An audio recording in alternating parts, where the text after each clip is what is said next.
Hello, I'm Jeff Buchanan, board maker for Worldmaker International and retired Army Lieutenant General from the United States. The 21st of November is the International Survivors of Suicide Loss Date, and we at Worldmaker are bringing together some of our minds to help the survivors of suicide and reflect upon this tragic event.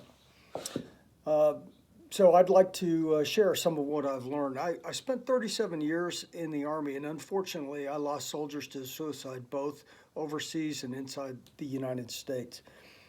This short message is really intended for the survivors of suicide, and it's not geared towards prevention. I think we have a lot of great training efforts geared towards prevention, but this is really just about what to do and potentially how to respond in the event of an actual suicide.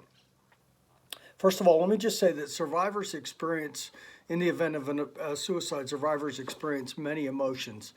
And these range from confusion to regret to anger and to shame or embarrassment and many other emotions. And all of those are natural. And in addition to employing or understanding the stages of grief and dealing with the loss, I think there's some things specific to suicide that might help survivors. So I've got four major thoughts here. The first one is to accept that you do not know everything that was happening inside the victim's mind, and you cannot know. You cannot fully understand it. So the first one is an acceptance. No matter how hard we may try to rationalize or understand what was going on, we really don't understand it. So don't fight it, just accept it. The second one is really all about forgiveness, and this is something that each of us can do. Each of us owns the power to forgive. So I think it's important to forgive the victim and to forgive ourselves and others for not seeing what was coming or preventing it. In fact, the act, what we're discussing here is a suicide that has already taken place. So it is behind us, and only the survivor has the power to forgive both the victim and his or herself and others. And I think that that's a healthy thing to do. The third comment is I think it's important to honor the victim. And this can be hard to do, especially if the survivor feels guilt, is regretful, is angry towards the victim. But I think it's important that each of us has lived a life and had at least some positive effect on others, and we should honor that. And so in the military, we do things we call memorial ceremonies.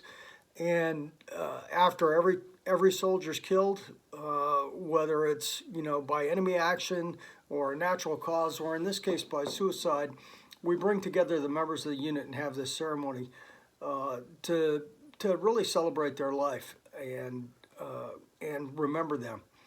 And that ceremony is, even though the soldiers' families are always invited, it's not for the families.